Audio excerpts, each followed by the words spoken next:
Hello everybody! Hopefully the live stream should be live. I'll just throw on some music or something to give the channel about 5 minutes or so to populate, and then we shall get this thing going, huh?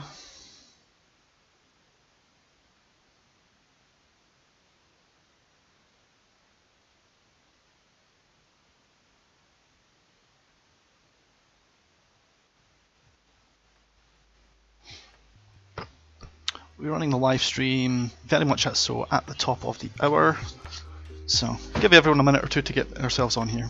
Catch you soon.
Alright folks, manual is downloaded, or downloading.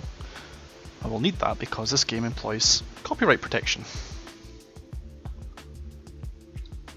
I do hope that my ability to, you can hear my voice over the sound of the music, because I expect the game volume to be about the same, if not slightly louder. I will try and balance it, but at the same time, the tones are going to be loud. This is just how the Atari just does it. I can try and mess around with it later if needed.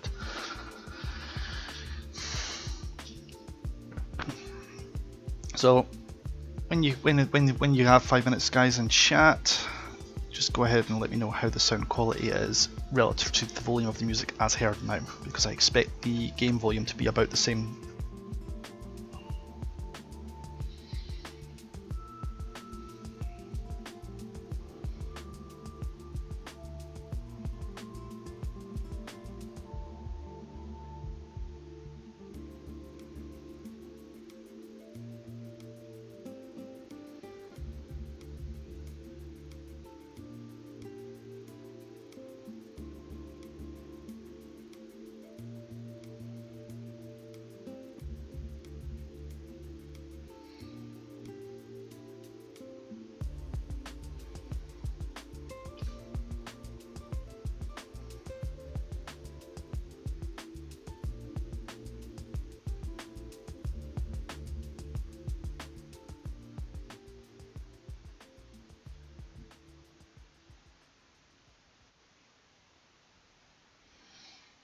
Alright, let's restart the, let's give my Atari ST the old 3-finger salute and get this game running. So, left click for a warm reset, that's perfect. That sound you're hearing in the background is not your disc, because you don't have one. It's fine.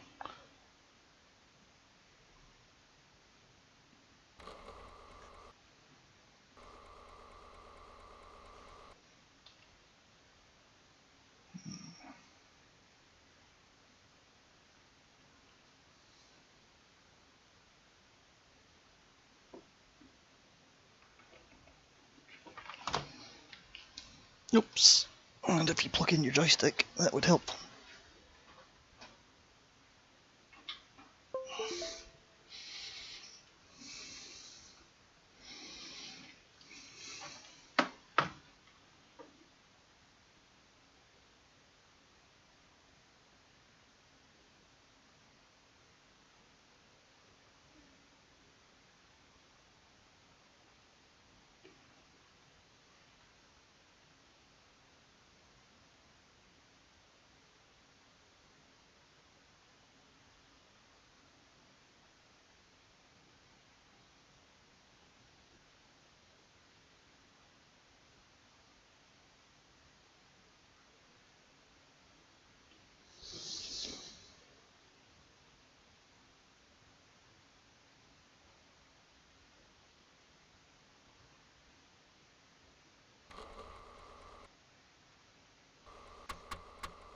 There we go.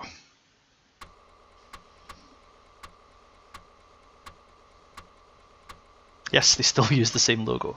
I find that impressive.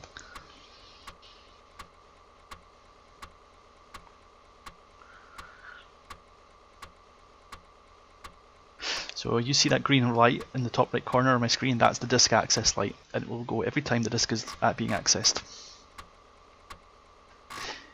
Enjoy what passes an introduction to the game from 1992.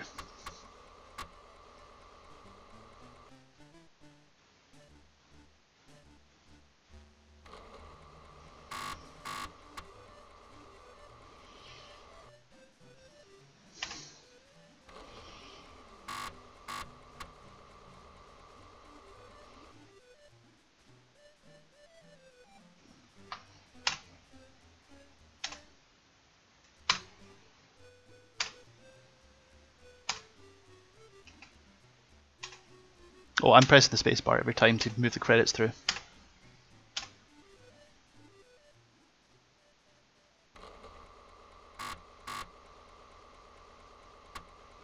Alright, so this is how, so you will all know, I'm quite sure, that copying floppy disks, that is a small list of devs. That was a huge. This was a AAA title back then. This is a large quantity of resources.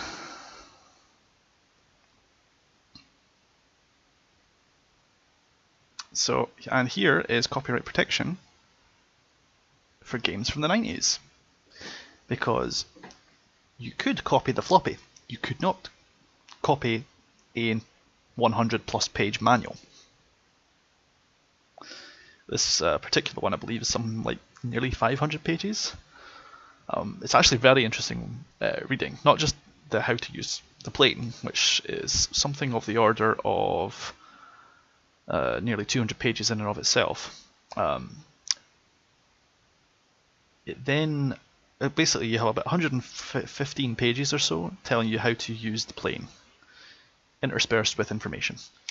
It then starts at page 118 and goes all the way through to 229 page 229 for a complete story of what a mission would look like, to give you an idea of what it would look, what they were expecting you to try and do.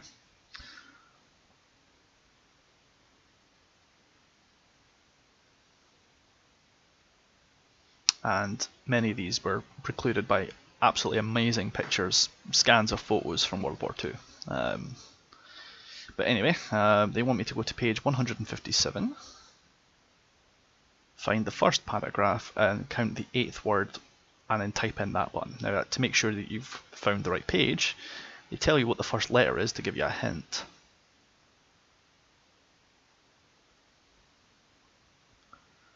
So, page 157, first paragraph, well, that's one big paragraph, by the way. Word 8, 1, 2, 3, 4, 5, 6, 7, 8. Ooh, I'm worried. Unless, oh, maybe it's not the first complete one. 1, 2, 3, 4, 5, 6, 7, 8. Yes, that's what it is. So, to make it even more confusing, they also only go to the first complete paragraph. The paragraph at the very top of the page, which actually is brought over from page 156, doesn't count. Oh, and it wasn't keywords. Some of them are as bland as things like with, and, of, but you're not going to be guessing those in a hurry. I think you only get 3 or 4 guesses and then it recycles and picks another. You get 6 bombers to choose from. We're going to reset Stormy Weather, because we get to rename our own plane and do our own nose art.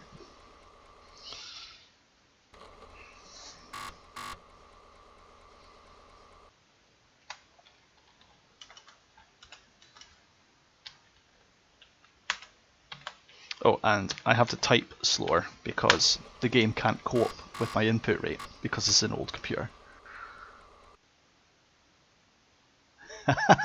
Carry on with that, Phoenix, because you're going to get very uncomfortable if you're going to act like a child and look at titties.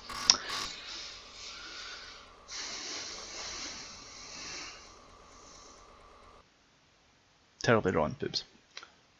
Well, it's Ghost Dog, so it's going to have to be that one.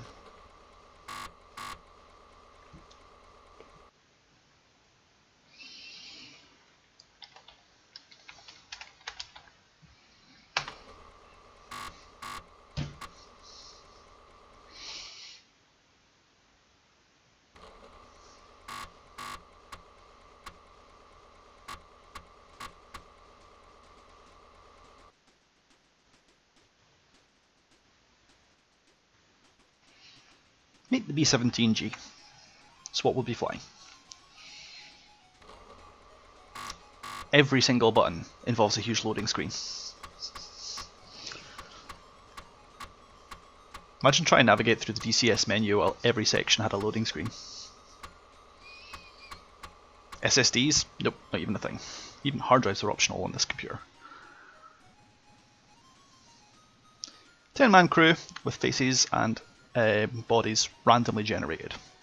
The overall image is the same, the position of the crew is the same, but the faces and characteristics are somewhat different. So for example, if I click on this guy, hopefully it's me.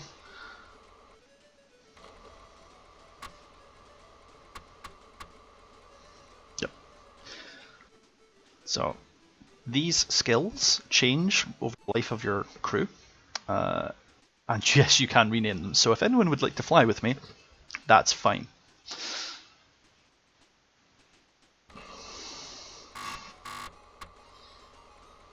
There's the co-pilot. Yeah, I knew you'd pick that, Phoenix. I already had you pre-allocated, don't worry.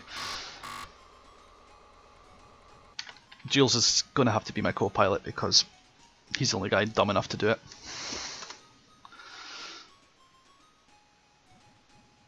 Let's see which one of these two officers. One of these is the navigator, one of these is the bombardier. I believe it goes navigator then bombardier. Yep.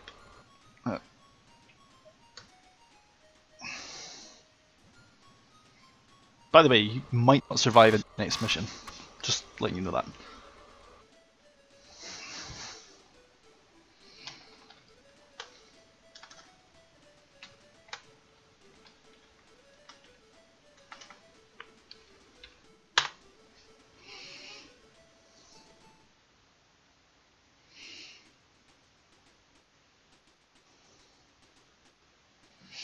Domestis, you're coming as well. I don't know if you're watching or not, you're coming anyway.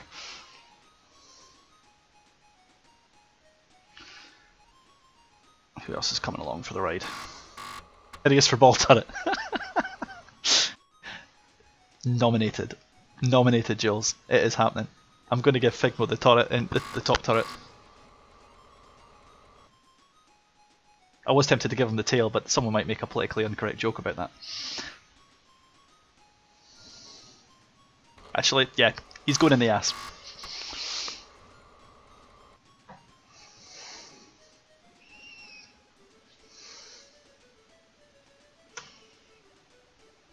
Because I am just that mean. Let's see if I can find him. That's the waste gunner. I love how he's... Yeah, well, he's coming. As soon as I can find him.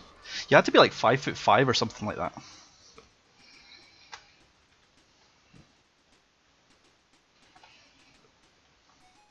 Oh, I don't get to put in numbers. Jipwood. No, Figmo it is.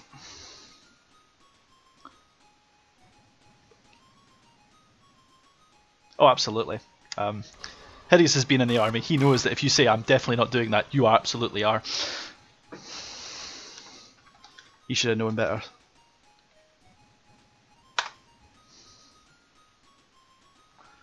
Right, I've got a left and a right waist gunner. And the top turret.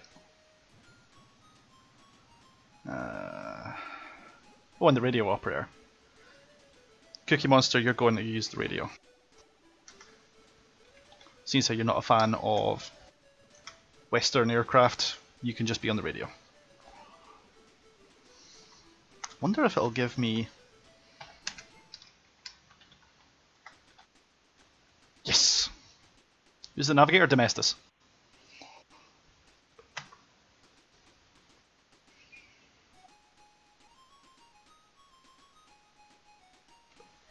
Engineer. Who do we get to be the engineer? He's also the top gunner, so...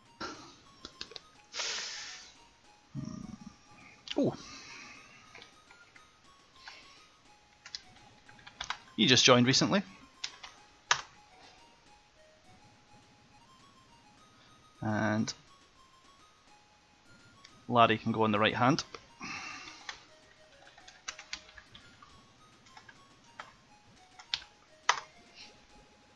And then that leaves me with the left hand waist.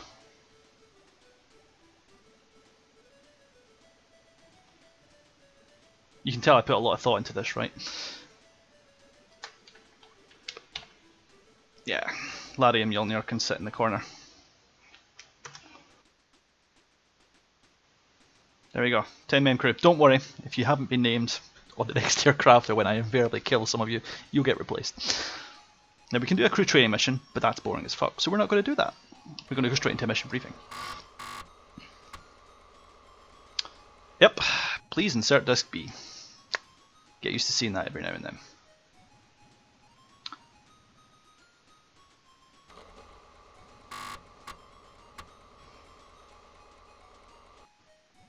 Okay, so let's read the mission first. More loading. Now, missions are randomly generated, but I read later on, I read and understood that later on they paid attention to the dates so that you wouldn't be given tasks where you'd be in friendly lines. This is the 1st November 1943, so the entire continent of Europe is a target. Today's attack is going to be a marshalling yard at Thionville. Thionville, excuse me, just had my lunch, that's a hiccup. Absolutely, Phoenix. It happens. It occurred to me with a small playing session earlier that I've actually memorised almost all of the controls I need to, so I'm actually quite impressed with myself. Its alternate target is the power station at Trier. They tell you the route, the timing, your altitude, 18,000 feet, and your bomb load. So you don't get to choose a bomb load in the initial version of B17, you will almost always be carrying 10 500-pound bombs.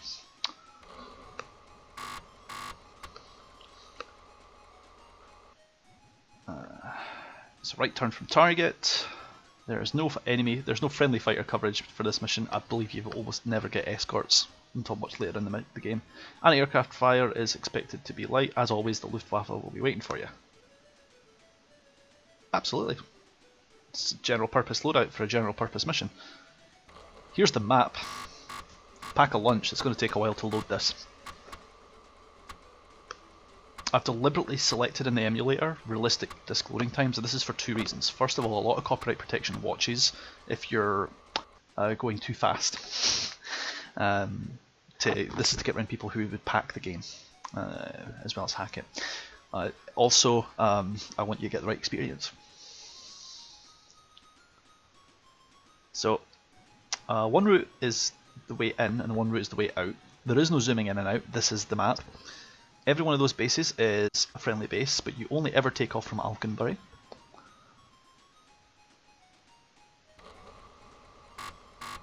Oh, and it will load like every couple of minutes.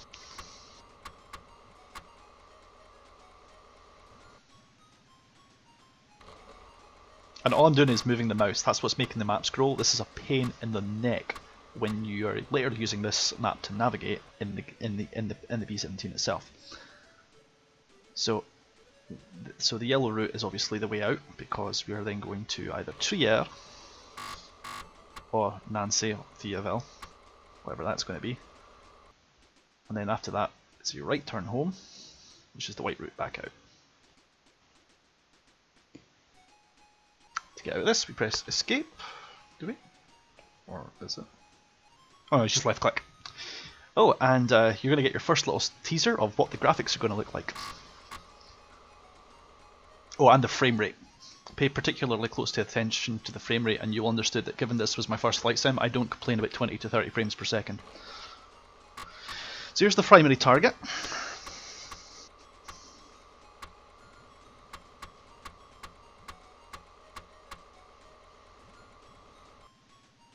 Ooh, watch out, we got badass over here. We've got a little animation there, which then causes the game to crash. Oh god, that's a new one. Okay, so that's fun.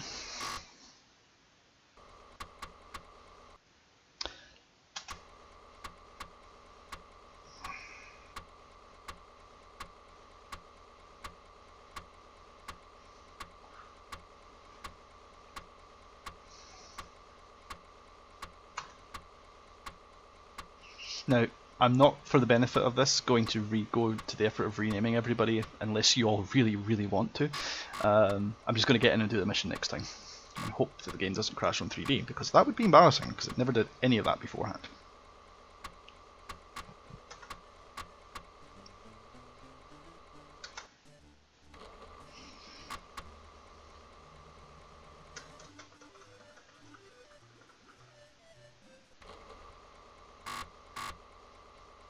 I want to point out, every time you started the game, you had to go through this.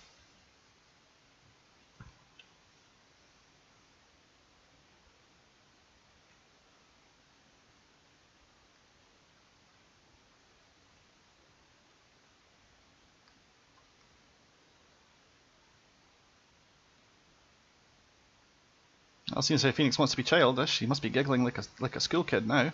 Page 69, everybody.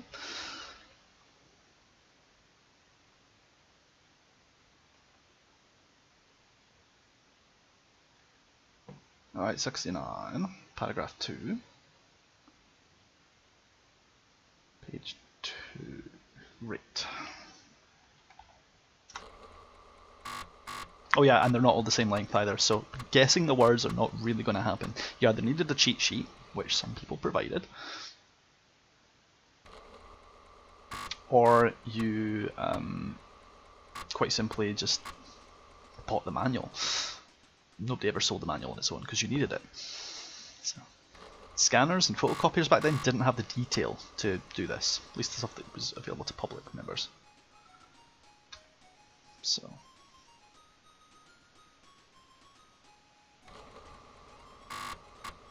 Right,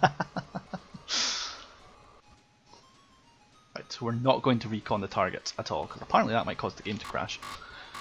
I don't know if this is an emulator thing, or a copy of the game, or a fundamental glitch that was included in the initial reset of the disc. That is a possibility, by the way. Updating discs? No. That involved just getting a fresh disc. And as you can see, because it's a randomly generated mission, it's now a different mission anyway.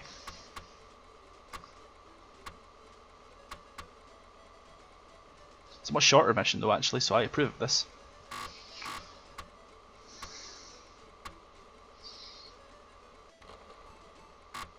You can decline them and ask, and then you go out of the menu, back in and pick a different mission. In reality, you don't get to decline missions. So we're not going to recon, I'm going to go straight into 3D and hope it works this time. It would have been about the same or less, Phoenix. Because this is I'm going to show you, by the way, what high detail is.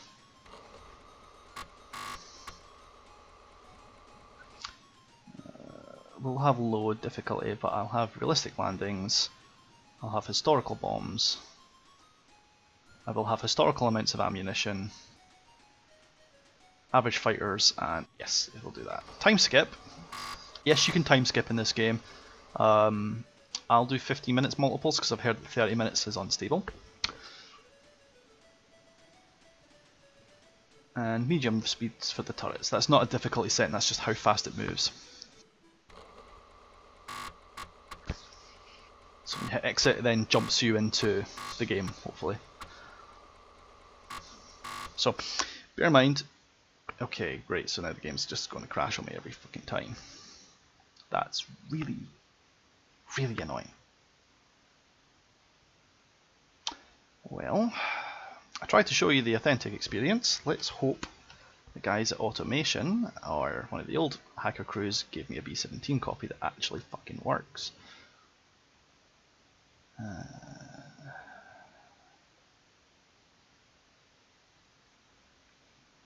Page disk 3 for 157.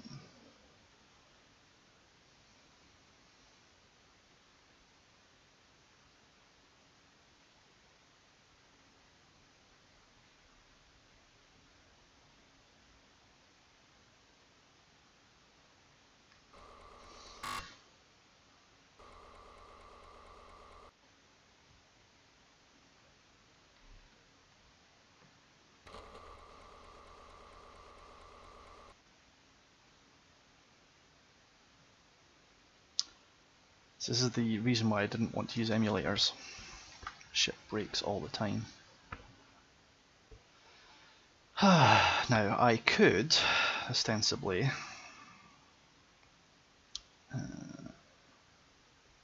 see if I can find this.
Okay, so hopefully...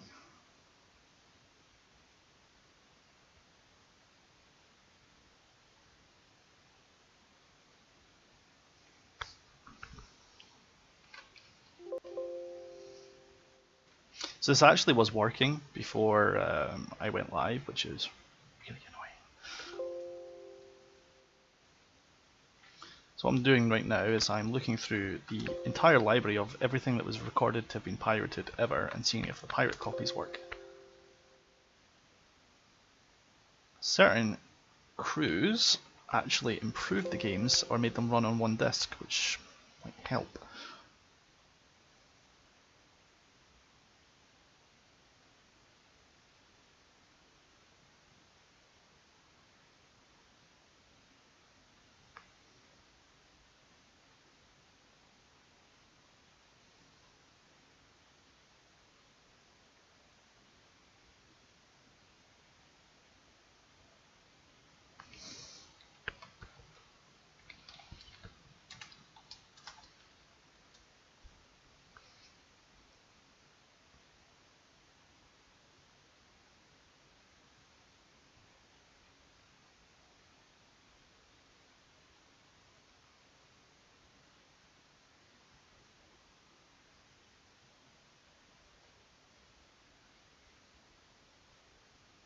So I've just I've just downloaded 3 discs worth of games in the hope that these work. If they don't, I may be just a little sad.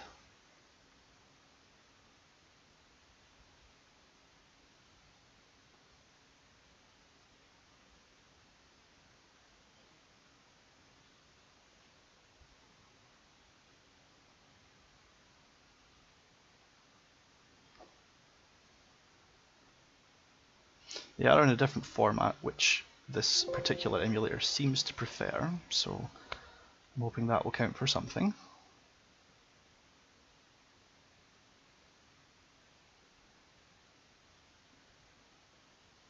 Ironically, this is a 3-disc download though, rather than normal 2 discs, so I'm guessing there was some issues with trying to run the copyright protection.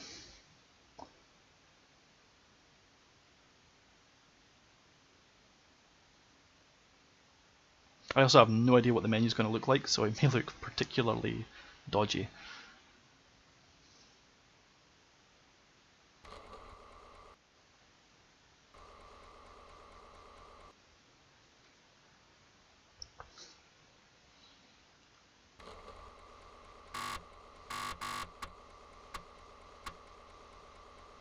Well, this also has the Chaos engine on it though. I've decided I may approve of these guys.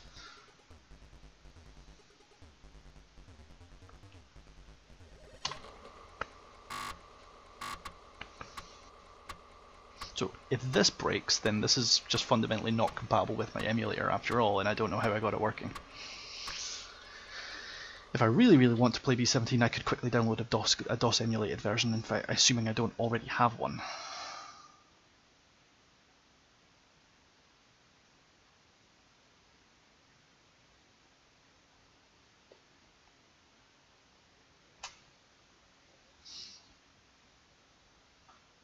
Drops, it probably will be if I can get it running, because it's the original B17 Flying Fortress from the early 90s. I'm trying desperately to get it running on the Atari as it used to be, because ironically the PC version looks better, but I didn't actually find that on an emulated copy until much later.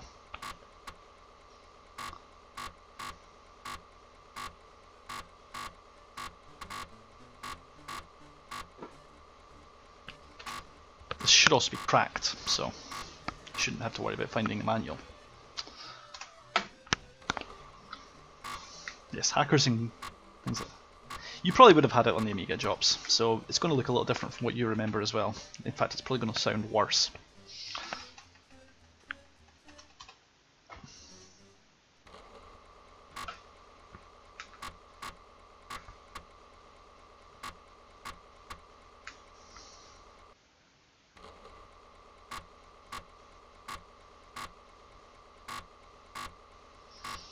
Now, I have the manual for this, so if the cracks don't work, no big deal.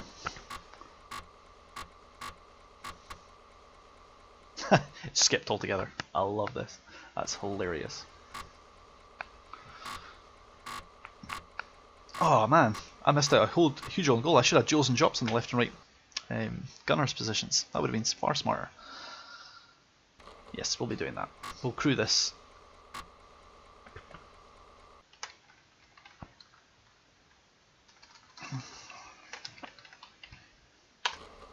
Fuck it, that'll do.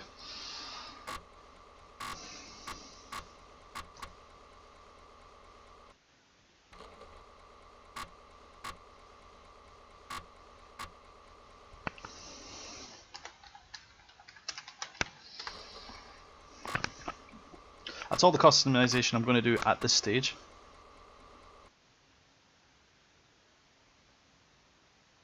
I will need to format a disk, but I will do that. If there's that demand for you all to comply with me, I will recrew them, then I will save them. Yes, Jops, I got nose art. It's not visible in the game, it's only for the menu, so I'm not too stuck on it.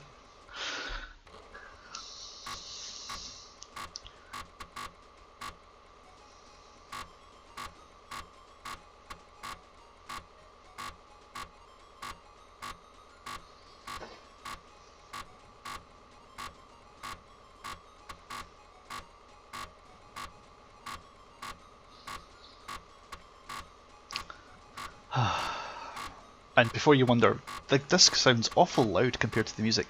Welcome to the real world. This is exactly how it was. The Atari sounded like a grinder. I'm not even kidding. It sounded like it was grinding the discs into dust. Jack Tramiel, no expense spent.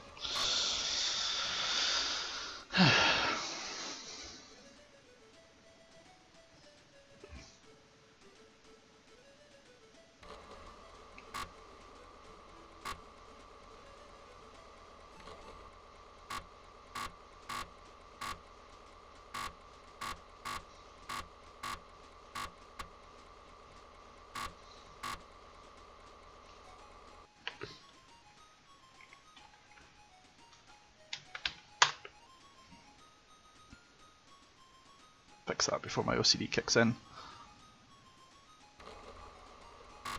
Hey Larry, how's it going? Always a party. Right.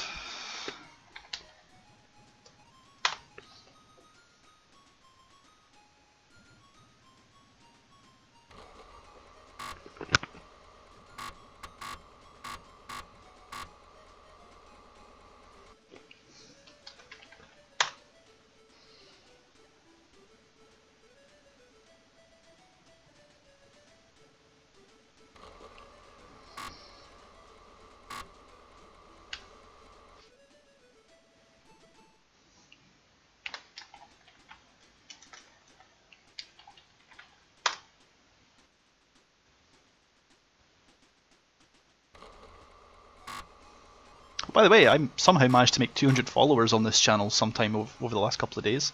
I'm not sure how that happened, but thank you. Let's see.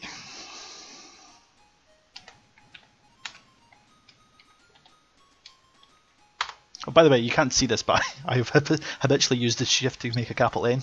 Everyone gets capital letters. It's all caps. Welcome to the Atari.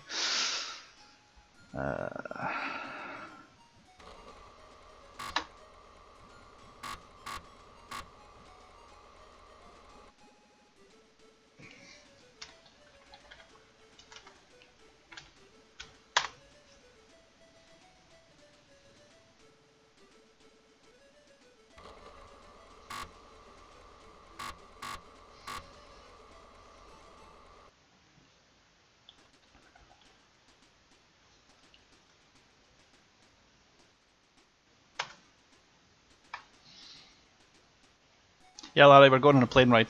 Just over France. We'll be back before tea time, don't worry.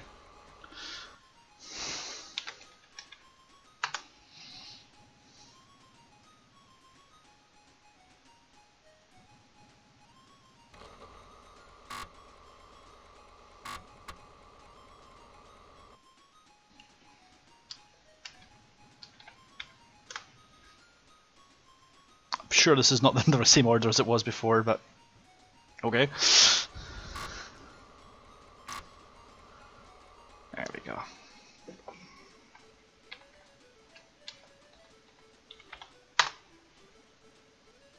A gunner called Pilot Beagle. Not confusing at all. Alright.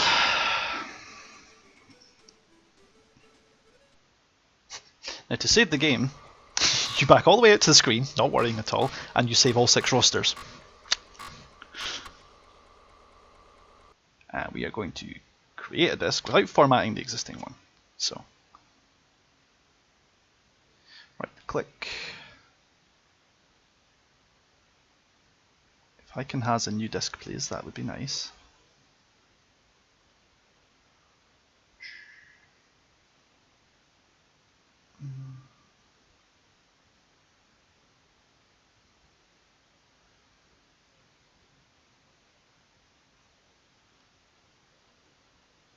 How does one create a new disk in this emulator?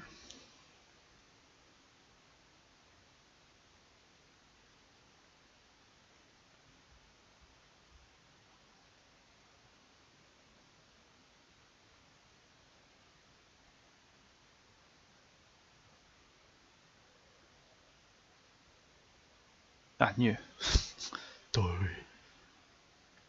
We are learning today.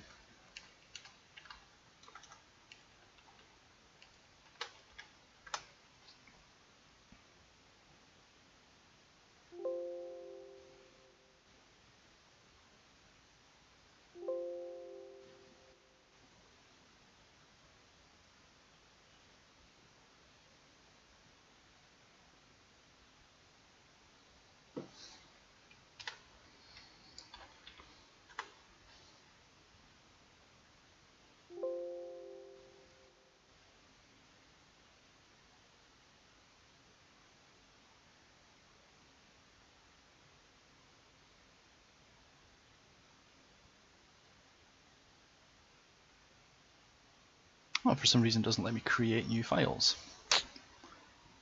That's a bit annoying.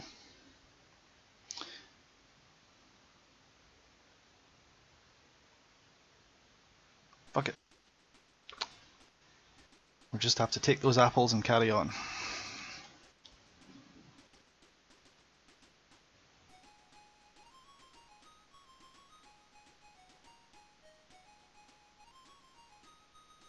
I think I need to run Steam in administrator mode because the game is not allowing itself to create new files from inside itself.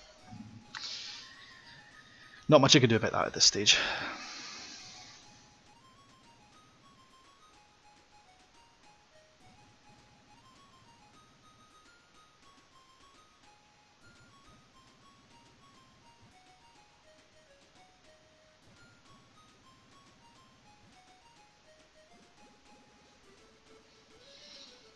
And all of a sudden I seem to have lost the sound for the disk access. I'm hoping that'll sort itself out on the next page. If not, it's not a big deal. You can see the green light anyway.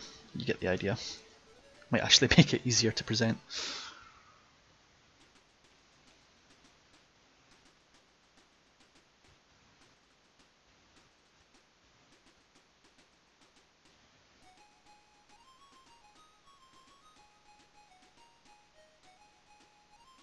I do expect disk access to take a little bit longer on a hacked version. So we'll see what happens.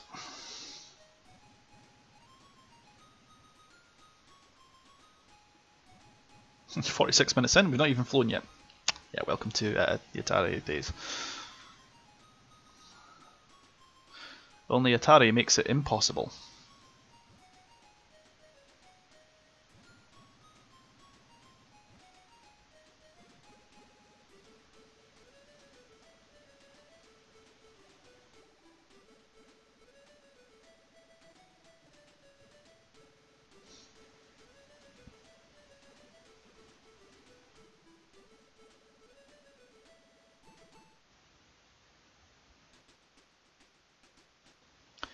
See if I can fast forward a bit.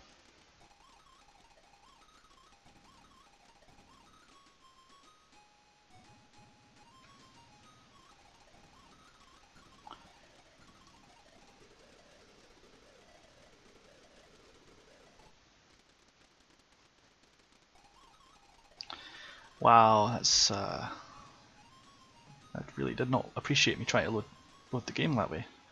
Just gonna double check to make sure the game is actually in the. No, it's not in the disc. It's not in the. And that would explain it. See, the game doesn't go, "Hey, where's the disc?" It just waits for you to put it in.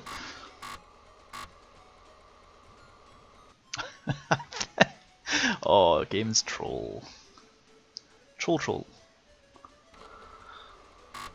Not sure how it's. Now, there's only ever a disc A and disc B, so this has 3 discs, which I don't entirely understand.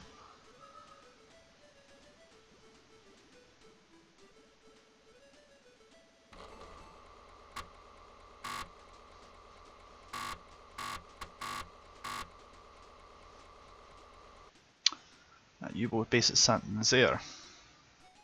Let's see what happens this time. If this crashes, I'm not going to mess with B17, I'll find something else to fly. Kind of hoping it won't crash though, that would be nice. Ah, absolutely, that nostalgia. To be perfectly honest with you, the purpose of this is to show to the people who don't know it, and to remind the people who were around long enough to remember it, that this is what passed for groundbreaking, world-leading, top of the line. So people can stop saying that BMS and DCS are both shit, and take a reminder of what the last golden age of gaming looked like.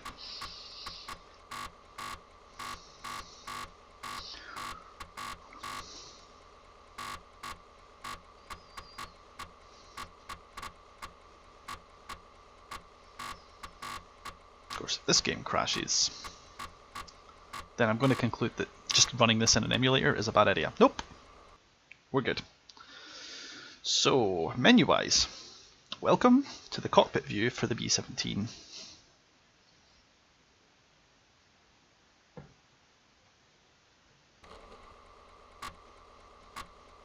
I'm looking around with the 0 key, and every time I pan the camera it's loading. Larry, I am. This is a micropost game. Not one of the new releases, I don't have those. If only.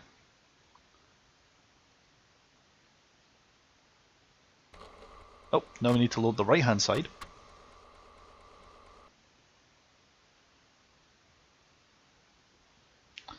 There we go. So, press E for external view. The number pad menu is different from all of us. So for most people, 4, 6, 8 and 2 would pan the camera. Not this one. That sort of standard wasn't really established. It's 0 and the dot key to pan left and right. It's 9 and 3 to pan up and down. And it's minus and plus to zoom in and out. And I'm expected to navigate my way around Dead Reckoning and VFR like this. F1, I'll give you a tour of each station while the pilots do their thing. So by the way, when I switch to a new position, you see the bottom right corner there, we've got a picture of a PC instead of a picture of a hand, which tells me that the computer has taken over and my pilot and my co-pilot are now starting up the aircraft. If I press M to jump into the manual, I'm now running the chin turret. So you're seeing the glass on the front there and the bars. And that crosshair there represents, obviously, where I'm going to shoot.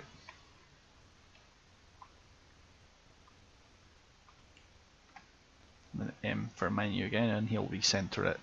Later on, when we're in the air, you'll see them moving the turret around, patrolling basically.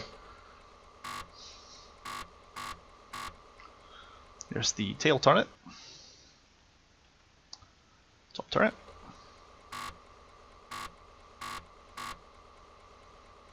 F6 is the radio section. You can obviously choose your own things as well. More options will appear later.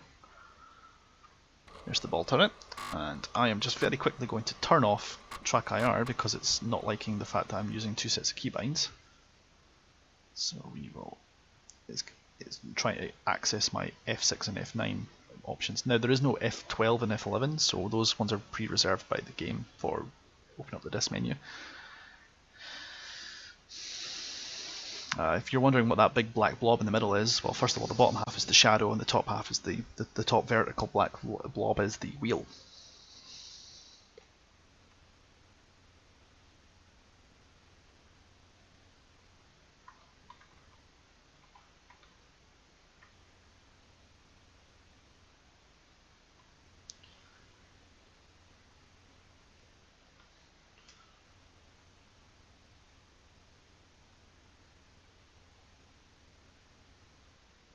There we go. Let's show you the navigator's screen, because it's not a 3D world. Absolutely. Alright.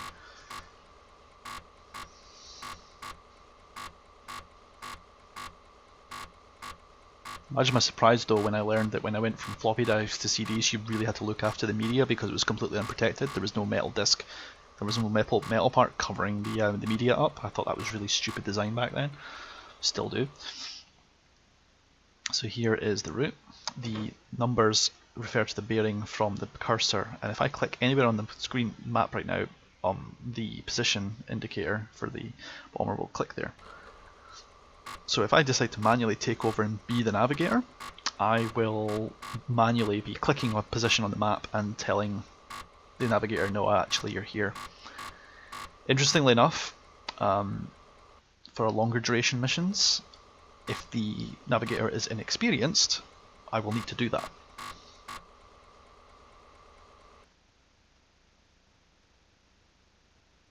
So it looks like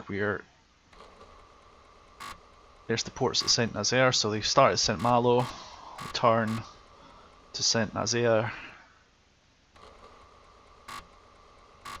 take a left turn, go to Le Mans as the navigation point, and then back to Brest, and then back home, which is the most topsy-turvy navigation system in the world. But don't worry, because I can't change that. The nav points are preset as well. I don't know why that would be a thing, but that's what we did. So making your own navigation programs and your own routes. Nope. You take the route you're given and you like it, son, Jim. Now that being said, let's press F3. Yes. W for the window screen. I will bring the instrument panel. That's why I can remember everything so well, because it actually made sense. And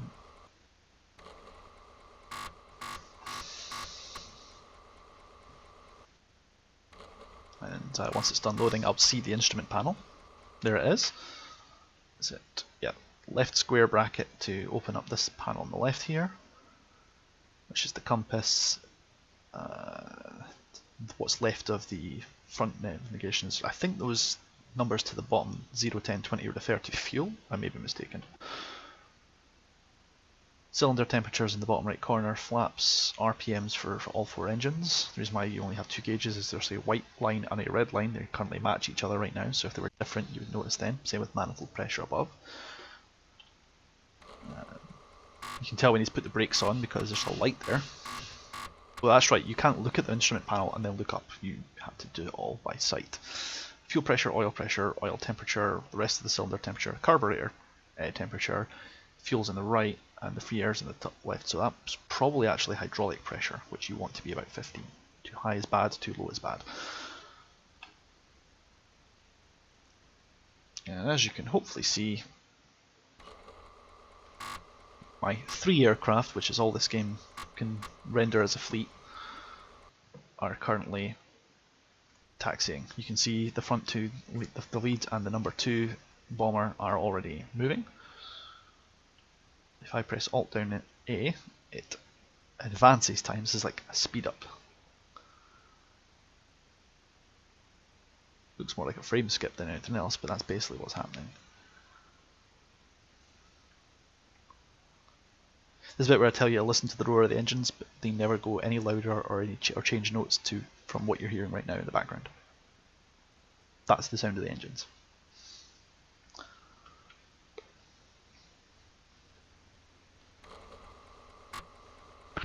and every 45 or 50 degrees you turn, there's a small loading section. This is excellent fun during a fight, during an actual fight with the enemy fighters.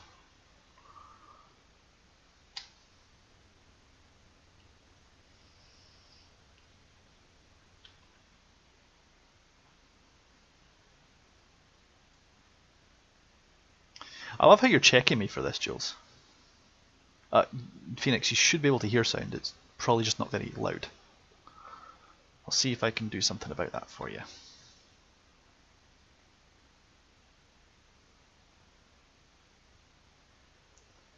Well, Steam is already full tilt, as is my speakers.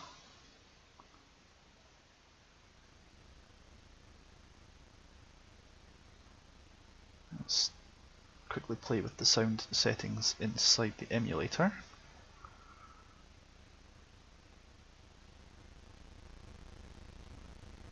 Turn down the dry sound a little bit.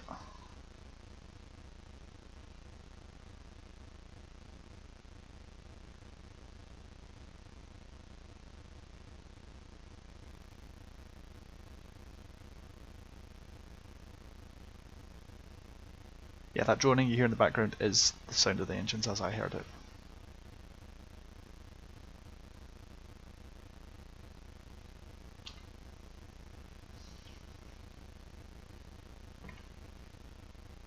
Okay, for some reason my aircraft has seen fit to crash.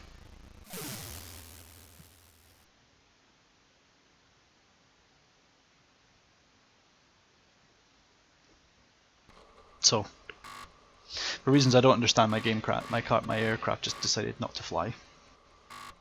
That's because the pilots in this game are not that good. Why? Because my pilot hasn't learned how to do things yet. So I really should be doing more myself. I shouldn't be letting him handle the takeoff. But that's fine.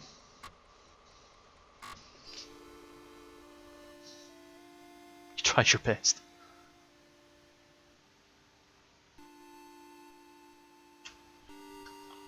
Try my best. I've got 10 feet off the runway.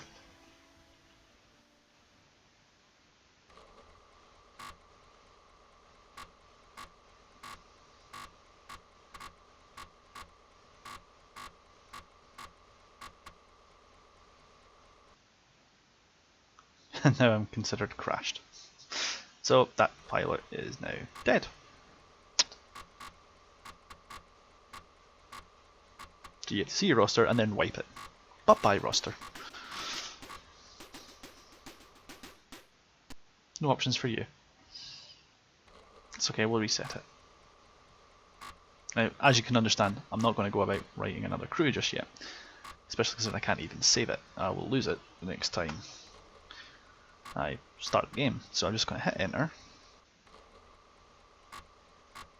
Leave pilot's name blank. It should pick something for me. I need to put a name in, so we'll just leave that as that. I know I've missed an N, I don't care anymore. What I'm going to do is I'm going to, now that I know it works,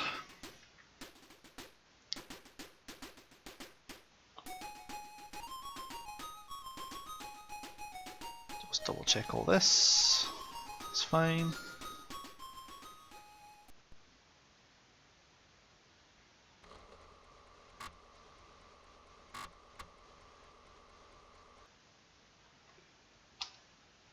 Hoping that if I just skip forward 15 minutes I'll be magically here.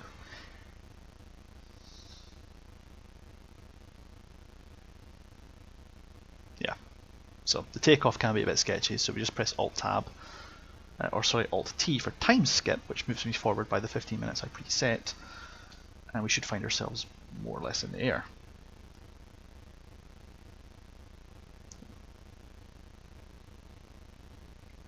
And that's us coming into formation. Now, timescape will not work, or it will interrupt you if an event is happening. Say, for example, you need to hit a turning point, or the fighters are around.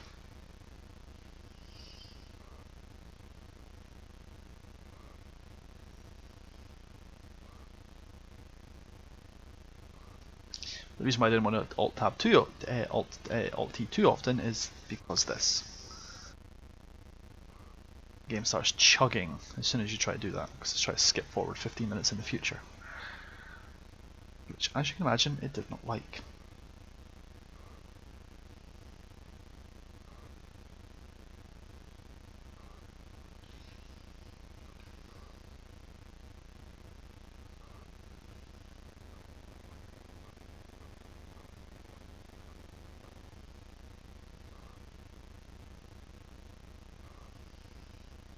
I'm actually going to try just switching to disc 3 and see what it does there. I was right. So because this is not a legit copy, it doesn't. I have 3 discs, not 2. So if the game chugs like that and completely crashes, I will actually have to switch discs. Probably back to number 2 for game, and disc A seems to be mostly the menus.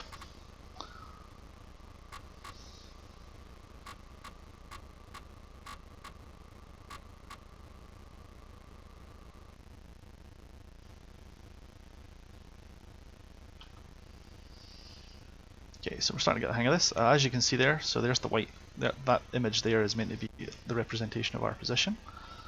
And we're going to fly over London actually.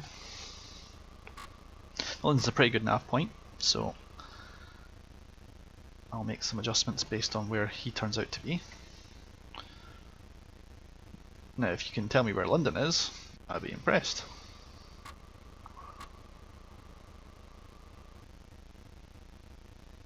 You have to use all these roads to guess. As we get a bit closer to London, the angle changes. I happen to know that all of the stuff just to the 12 o'clock position along the top there, I can't use my mouse to point unfortunately. That's London just coming into view now.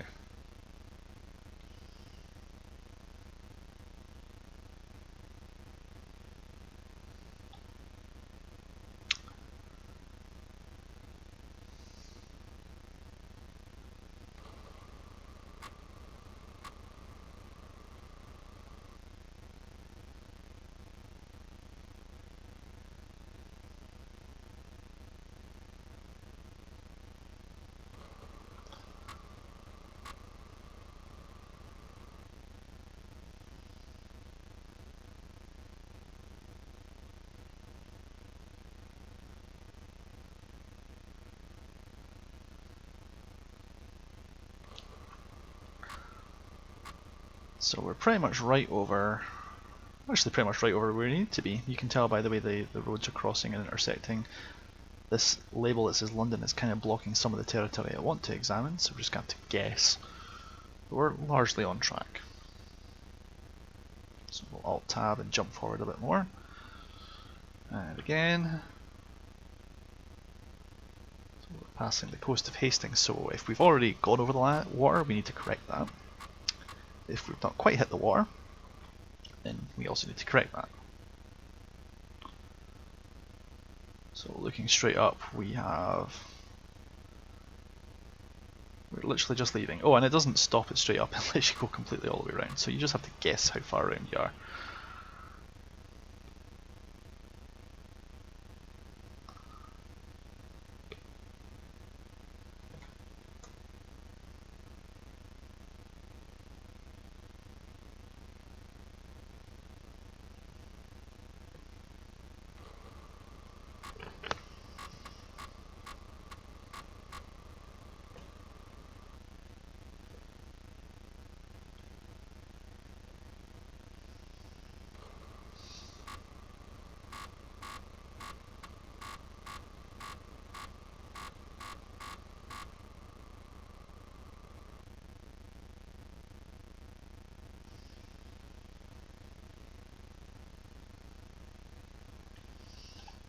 Approaching waypoint. We're at the waypoint. That's fine. So now the planes will turn.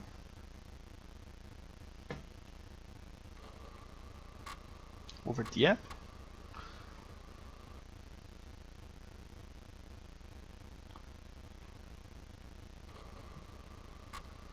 Except I think that's Dieppe on the left there, so we're actually slightly off course. In fact, we're about to cross over a crossroads to the southwest of Dieppe. And wouldn't you know it, there happens to be a crossroads right here.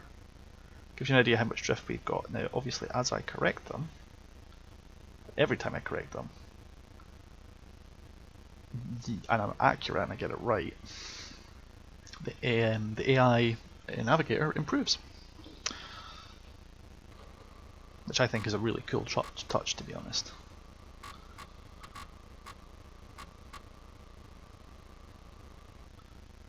So if I've done this right, he should now be pointing.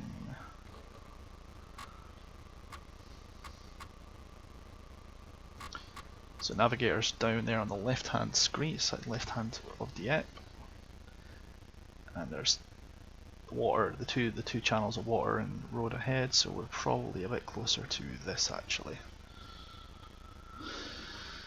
And there's the road and the river in front. And we're going to pass between that and a road, so we're actually still closer still. So we're just going to correct that some more.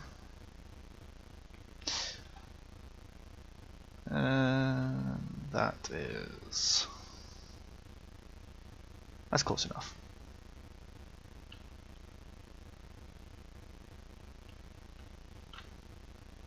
You cannot be really more precise than that at this point in time, unfortunately.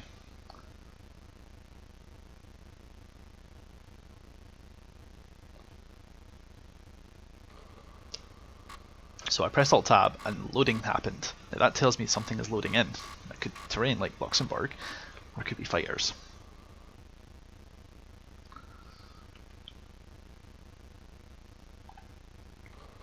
So we're about to turn over Luxembourg. So I'm going to need to just double check that and make sure I'm correct as to where we are.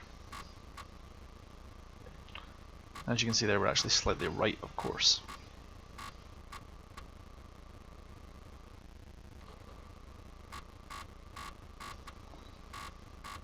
I can't zoom because that's for people with supercomputers back then.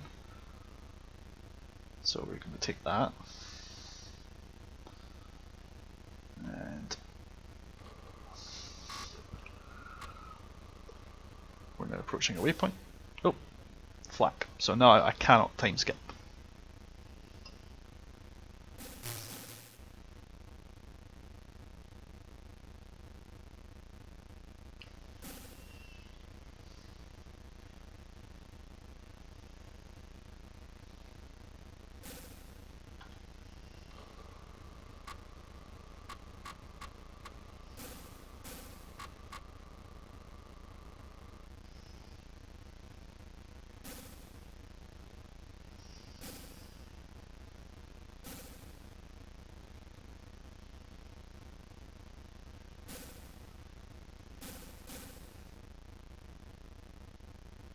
So we're going to be flying right over Paris and bombing right next to an airfield.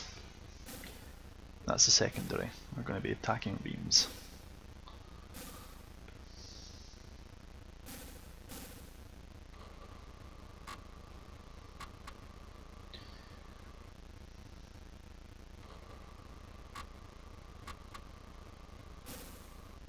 I can request the right to command the bomb drop, which is generally a better idea because you'll generally be a better pilot at bombing than the two AIs, especially at this stage.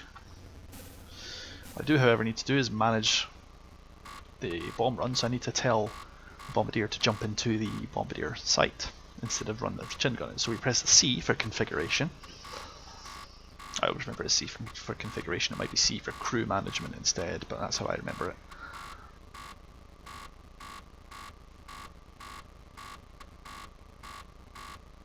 See what it does. It's working, great. And this is the crew management screen. I'm going to go to F1.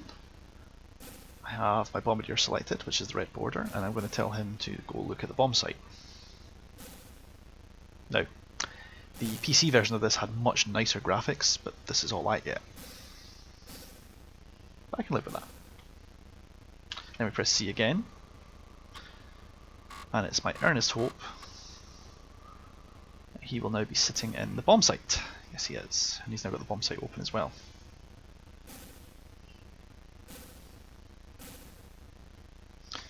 Once we're dealing with flak and once we're done dealing with flak and fighters, we're able to start organising the bomb drop.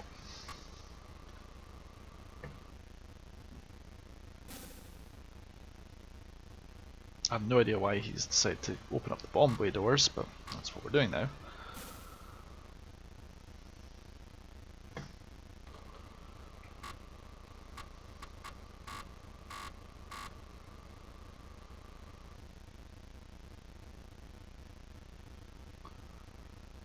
Watch it for flak and fighters. So that's the polite way of them saying, no, you can't do that right now.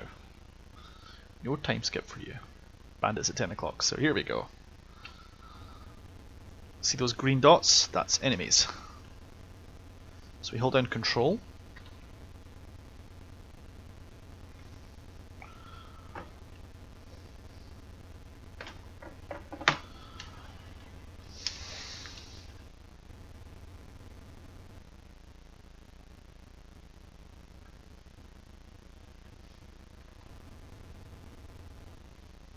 Or was it shift? It might be shift. Now I'm looking for green dots and amongst green terrain. Oh, they're coming up from below.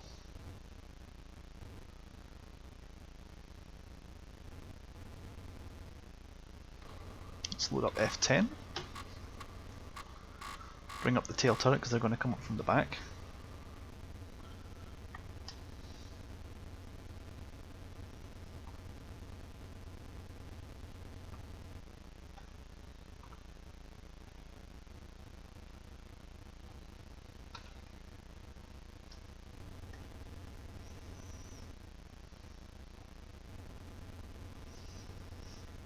Joystick is not playing nice, so we're just going to double check the configuration for that.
Nope, you got someone.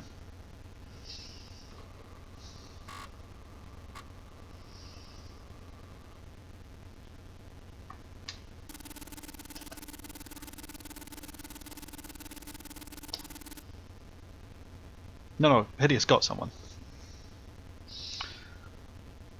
Right, so for whatever reason that joystick configuration is not working, so we're just going to turn that off. Use good old fashioned.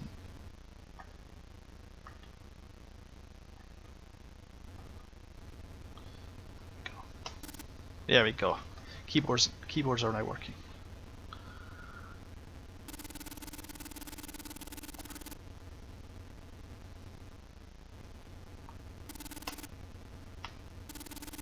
This is all keyboard, guys.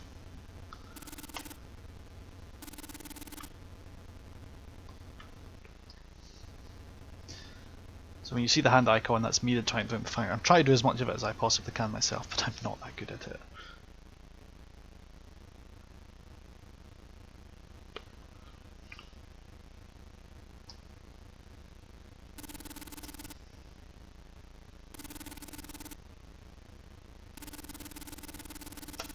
Got one.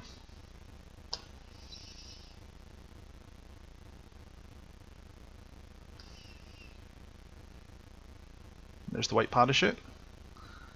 And here's that asshole going down.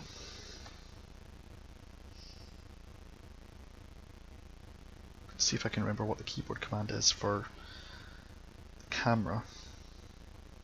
Is it X? Yeah. For external view.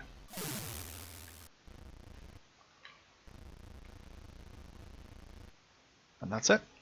So it's back onto trying to shoot things on the ground. 3 targets, 3 kills. What I'll do is I'll just quickly press the crew check button, and if I see a little red cross over any of them, that means they're hurt. Oh, I'm hurt. So at some point in time I took a hit. So I'm going to have the top gunner provide medical aid to me. And that means it's in progress, he's working it. So now I don't have a top gunner and I don't have a pilot. The co-pilot jobs, you've got the ship today.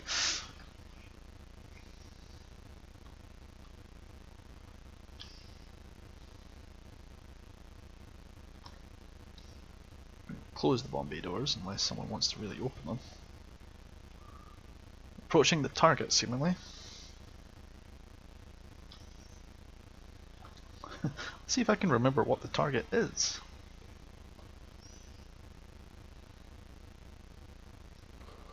B for briefing.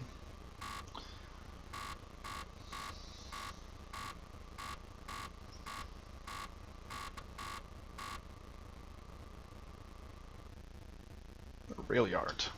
Okay, we can deal with that.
2 seconds.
Okay, now the microphone's working and I'm no longer lost. I'm just gonna, I know I'm aiming at marshalling yards, which is where all the railways lines meet, so the dark grey lines represent railways. I'm gonna wait until more detail appears, which won't happen until it's basically in front of my face, so.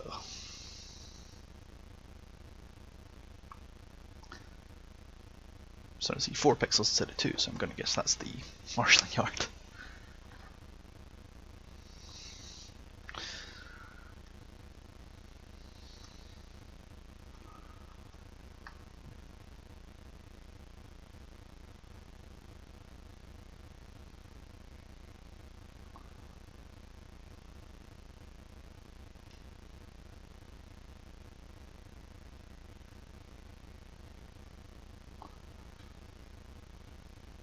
I'm going to wait until the bomb release queue lights up, and then I'm going to hit the spacebar.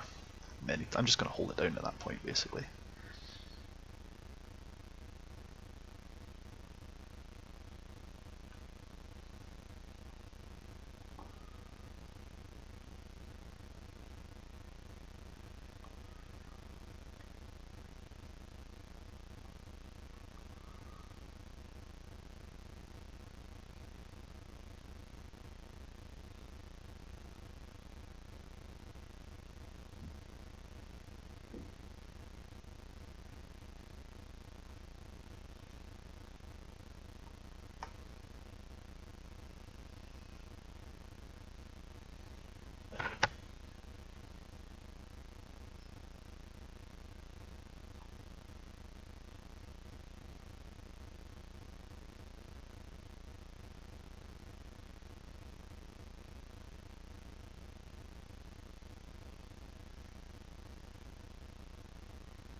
Well, we're going around.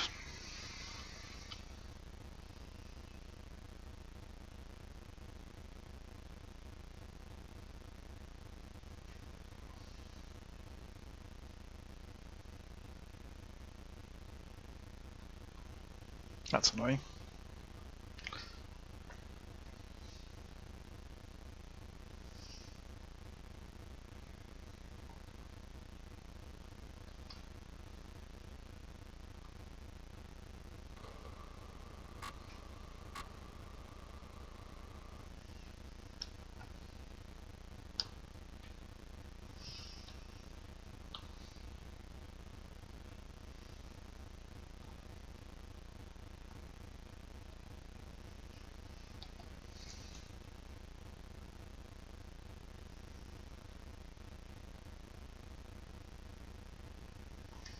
Oh.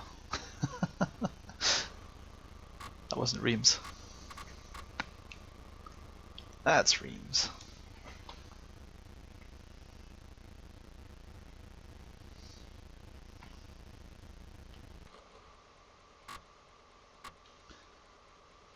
So that's what the Arsenal yard is going to look like.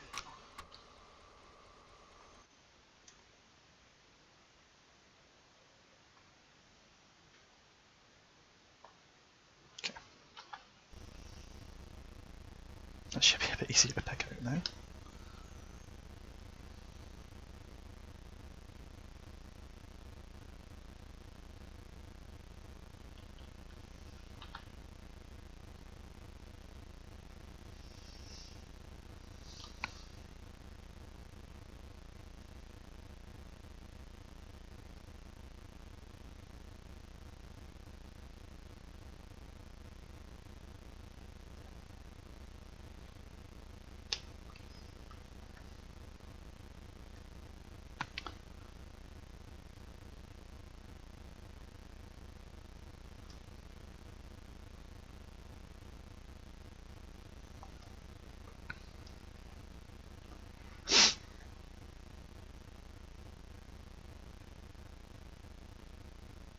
So doors are open this time.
Oh my god, I'm doing a terrible job of this.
Oh, this is going so well.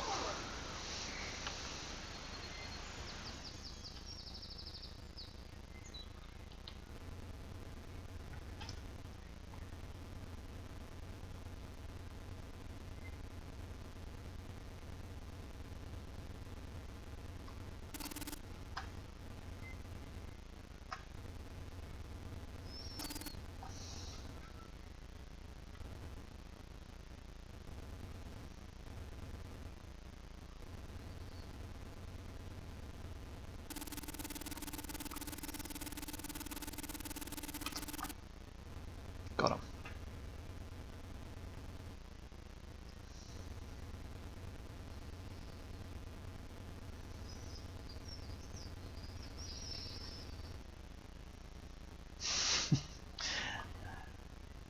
I think I figured it out, Jules.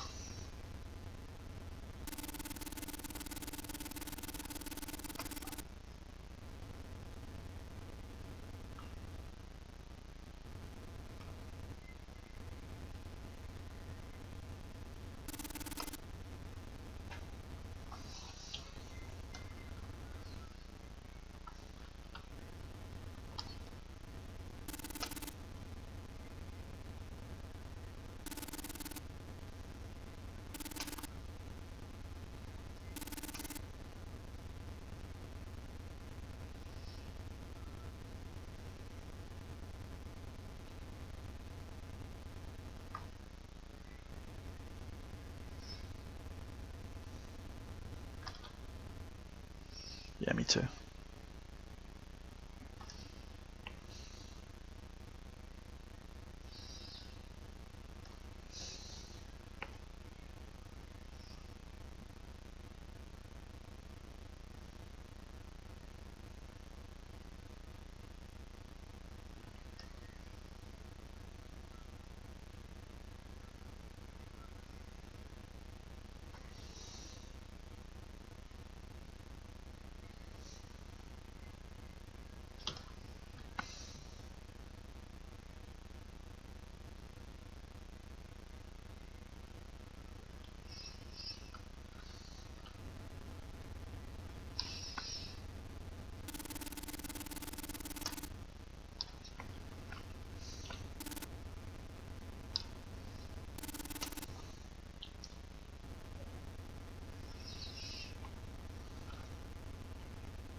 Oh, that's okay. That's easy jobs. Just get everyone to hold their breath.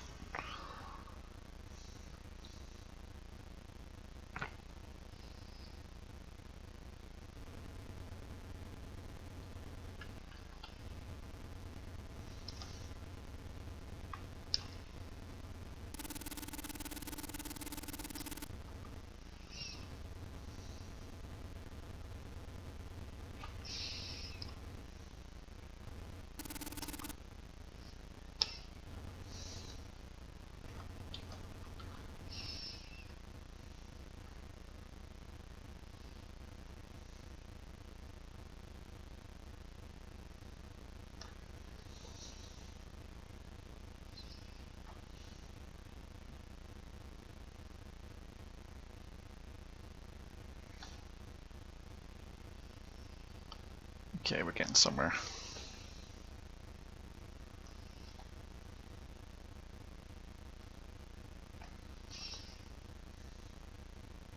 Okay.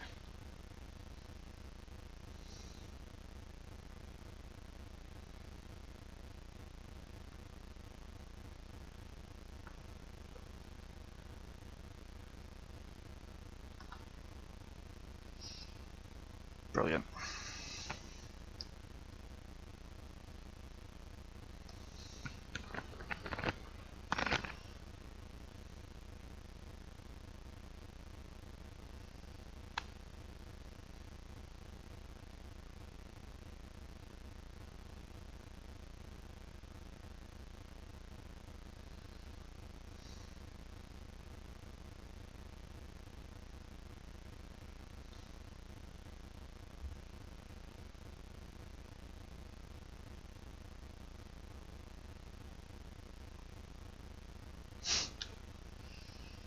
Good news, we found Reims. Bad news, we've gone past it.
Nice.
That'll be the dog shouting.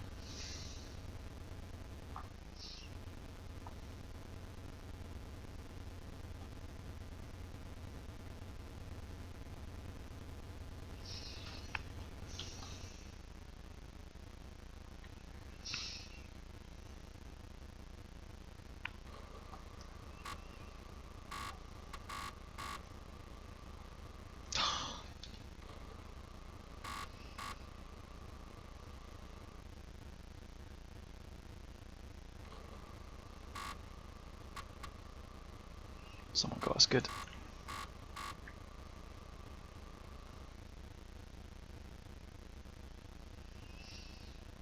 Co-pilot's going to have to deal with that while the pilot fights the engines.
Right, that actually looks like the right town now. Jesus.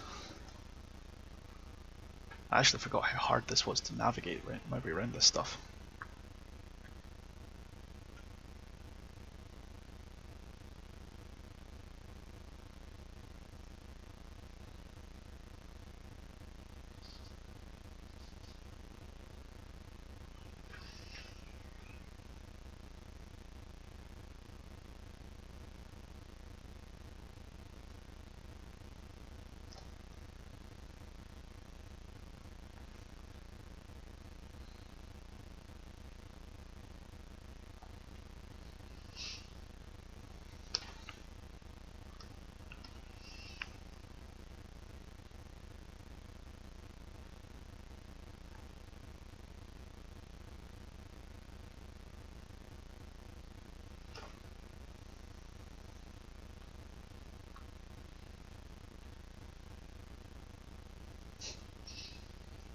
That's fair, Jules. It is the right target though.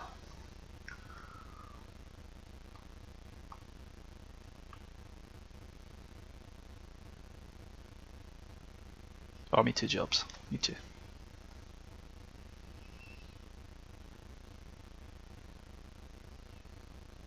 But yeah, we're definitely on the right target now. Even if we're coming in at the wrong place.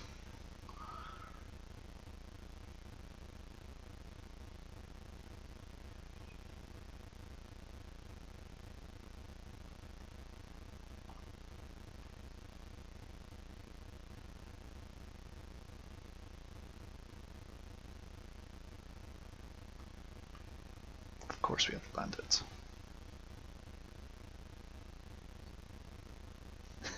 Starting to feel a little spoiled now, Phoenix. Yeah.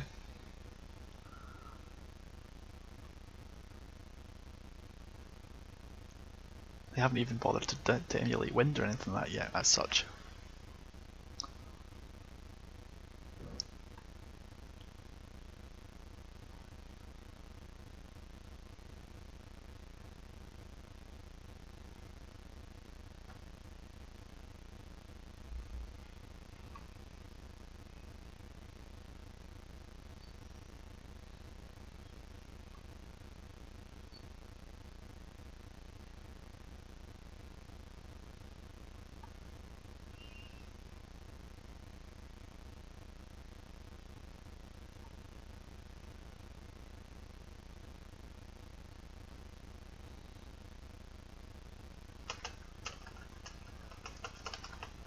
Bomb's gone.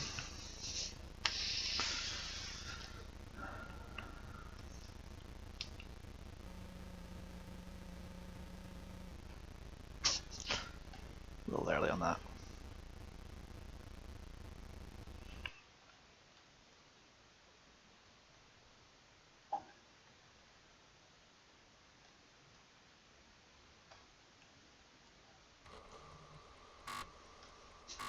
Love the loading screen before we totally wreck it.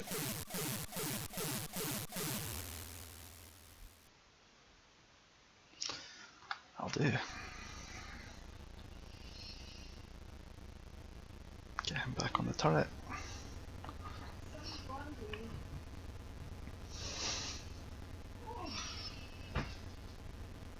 Is he gone?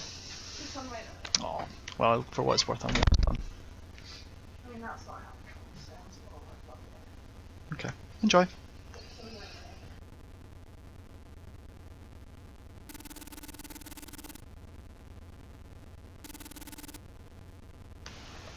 So, top turret gunner has run out. So he's just shaking his fist angrily. And now I've lost. And now I appear to have lost my number 1 and number 3 engines, so I'm no longer going to be able to maintain formation for long. I want to try and maintain formation for at least long enough to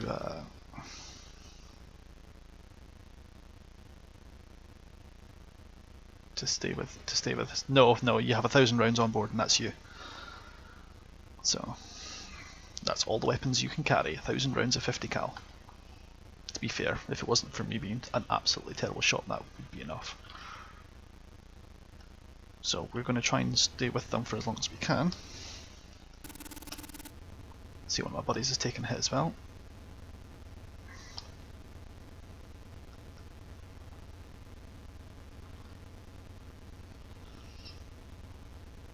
This is when things start getting a bit sketchy because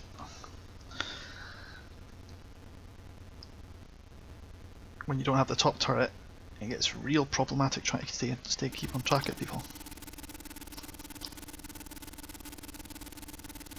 Come on.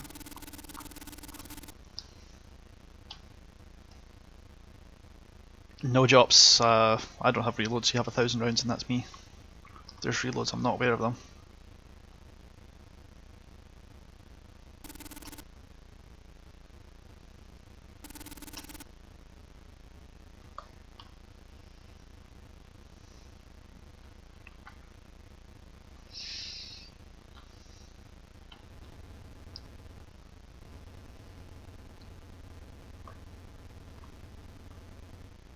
Poor guy is getting absolutely rollicked.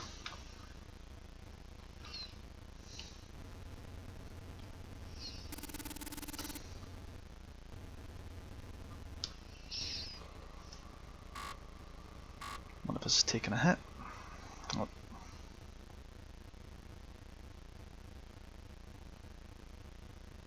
It's the pilot, and those two, they're not up for negotiation. We really can't replace those guys.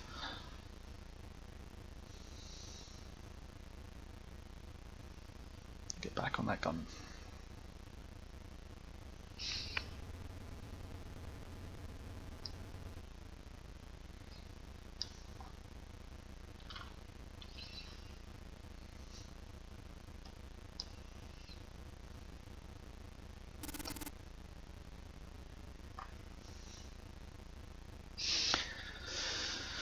Kind of hoping that we'll be able to stay with information for long enough that we can fight these guys, because I do not want to deal with 3 versus 1 B17. That's crippled. That's a surefire way to get your ass kicked. I still might not make it home, but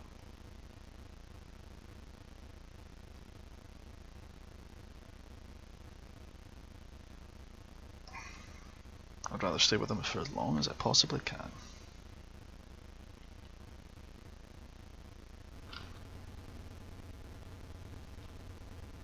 Because we are definitely about to lose one of the B17s.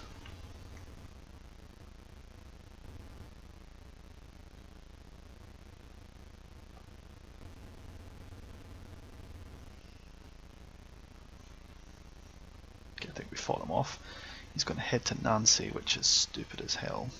But that's how we navigate back then.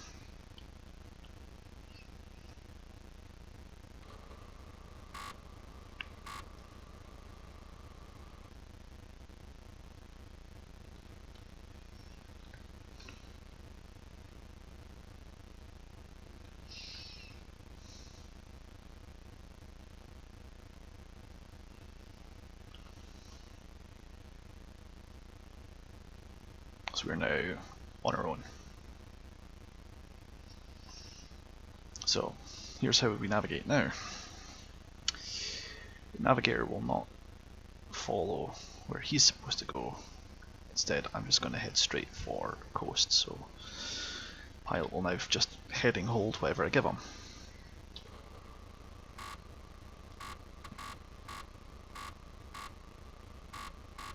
And I am just turning straight out. I'm not following them.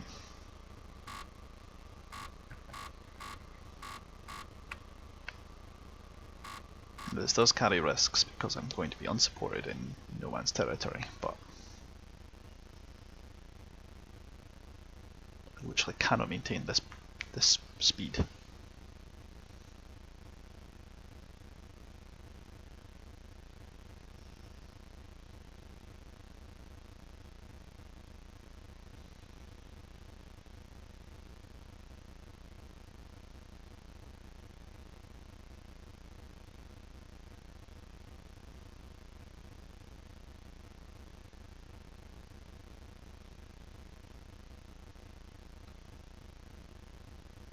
That's it, he's going to start reducing the RPMs. There we go. We're now no longer going to kill the engines.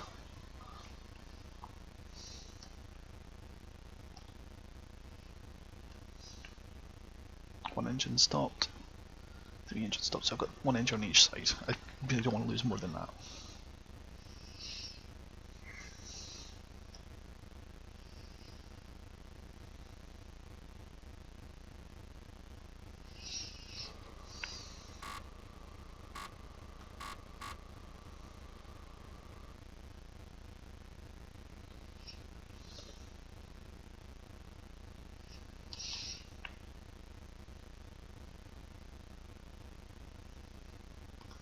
There we go.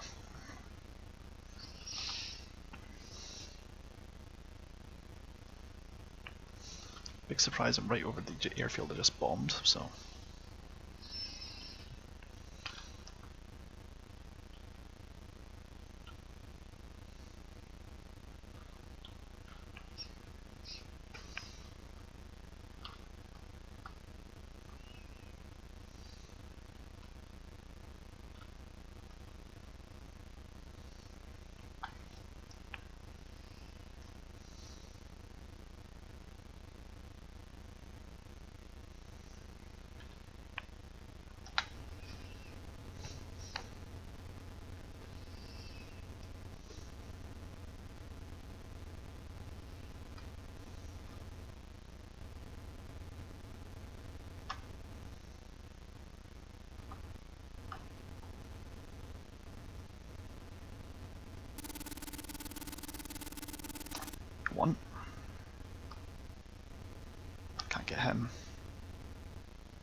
Gotcha.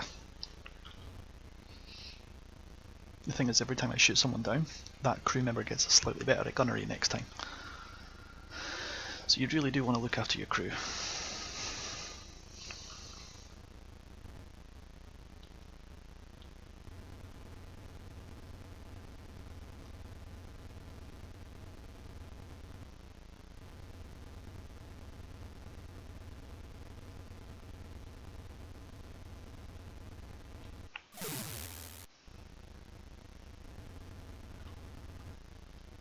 Right, so we got them all.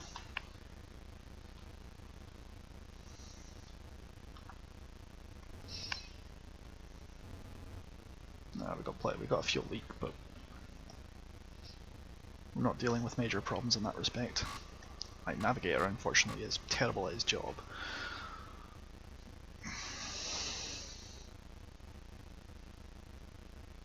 So you got the stream there. That must be Leon.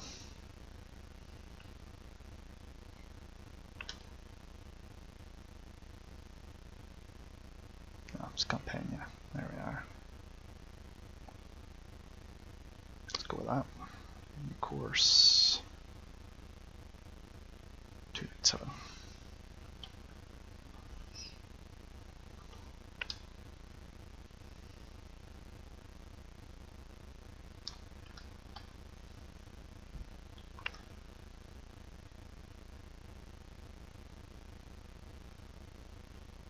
Of course, we'll watch out for flak fighters. We'll use this moment to get a heads up.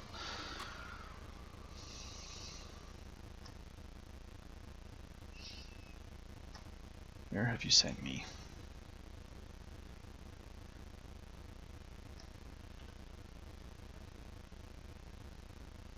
Jesus, we're right over Abville.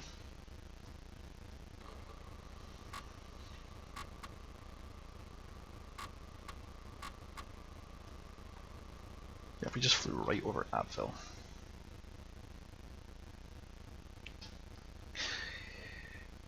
You are a blithering idiot, you know that, right?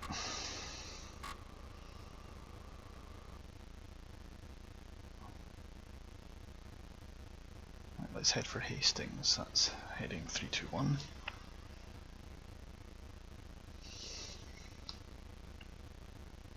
Got plenty of mileage. I'm not worried about running out of fuel.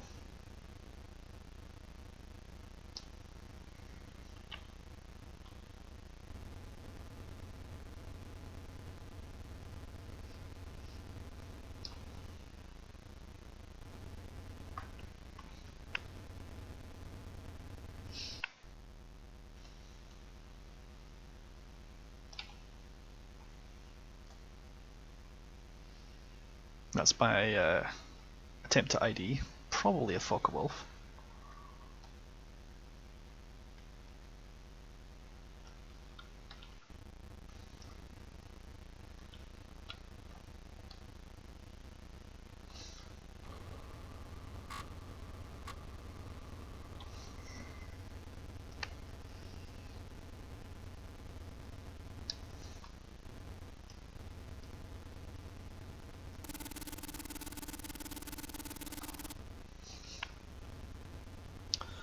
Brilliant.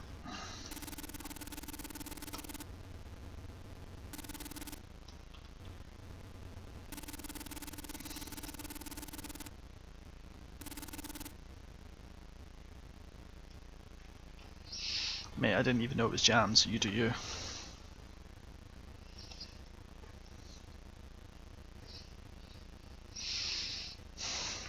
So I'm basically just hoping to either last until these guys go home or last until we take them down.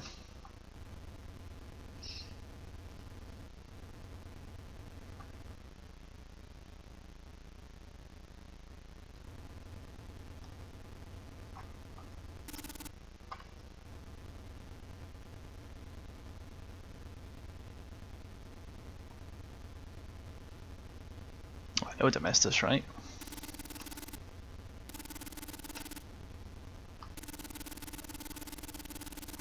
Got one.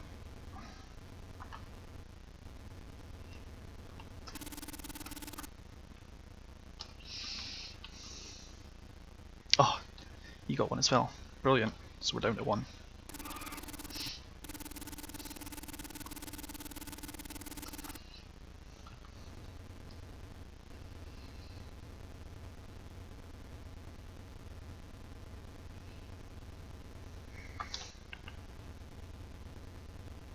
No, we got still got two. I thought you got another one.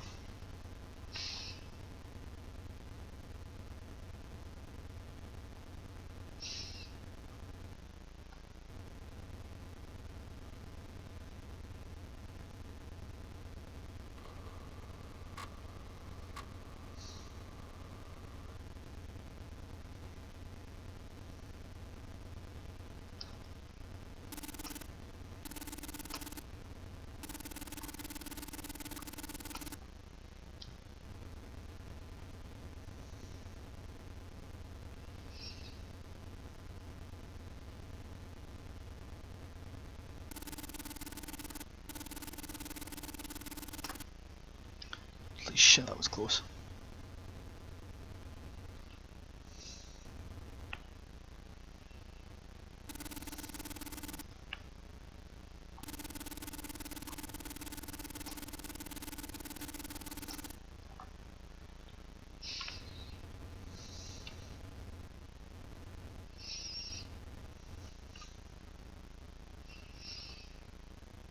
Come on, go home, stay home. Yes. Okay. Here's the damage report. A for aircraft.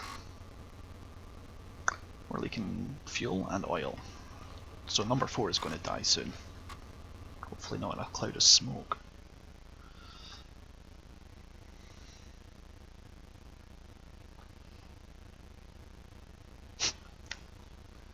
It's a fairly hefty, substantial leak. Good news is we're nowhere near having to worry about it.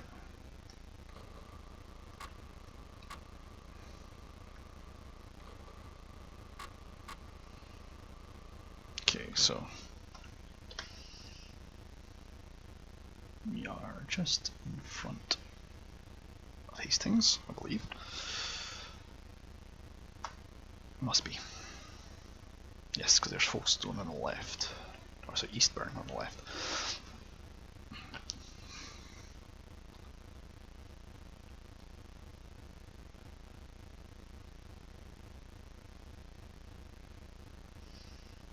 I already know I'm going to have to make a bit of a turn, so I'm going to do that for the initial correction.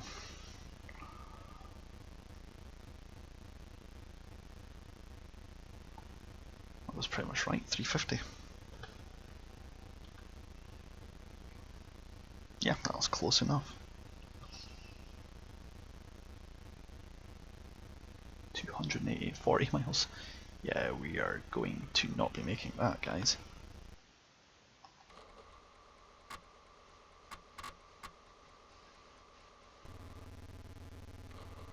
So, do we ditch it or do we try to crash land it, guys? Or do I want to try and crash landing this, or are we going to bail out while we still have the altitude? Quick responses, please.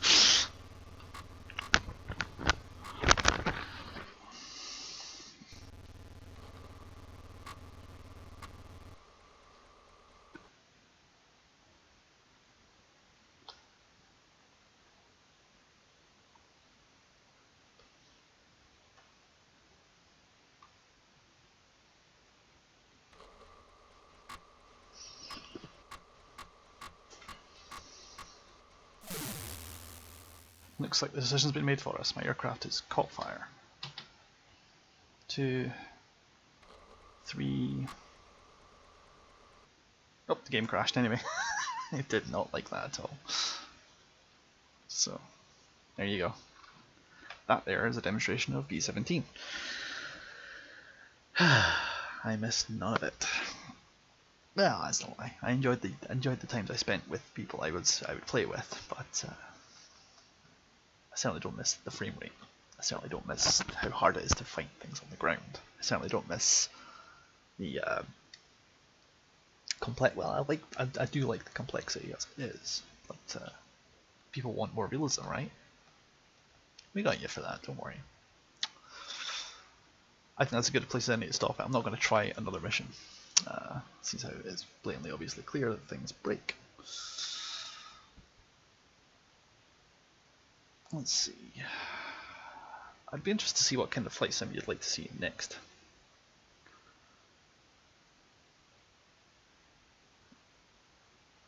Let's see.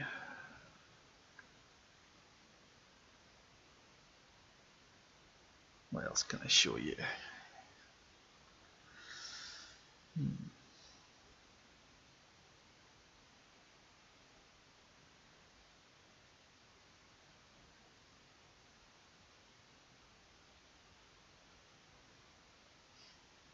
I suppose we'll get back to each other on that, but either in the comments when you watch this on YouTube, or in the Twitch channel, or in my Discord, tell me what you want, what title you want to see next. It doesn't have to be Microprose, but think of all this kind of era.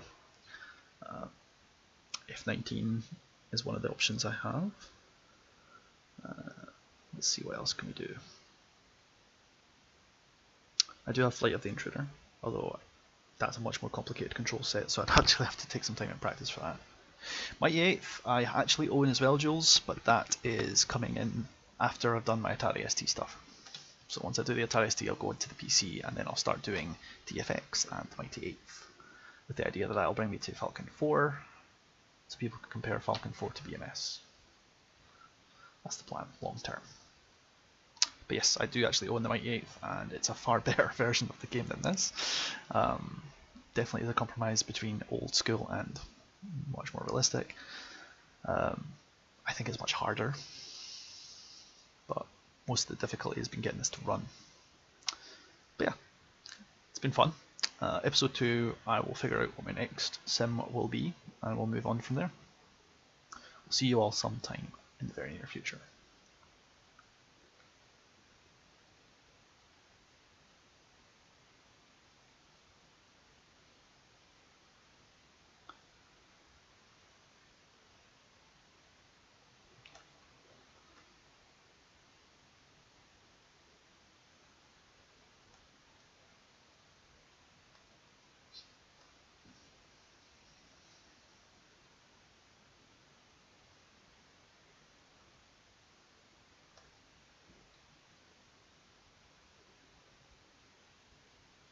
Love how, one other thing I've noticed about the Atari is I love how you had to wait about a minute or two before it would give up and go to the GUI, because it expected you to have a disk loaded up. This is... Yes, that's right, this game had a GUI, it wasn't command through. This is actually the more newer version of the operating system, TOS. You can tell because it's called Rainbow TOS, and now you can see why.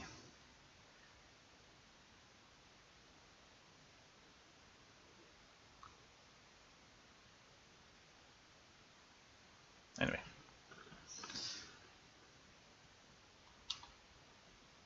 We'll see you all sometime soon.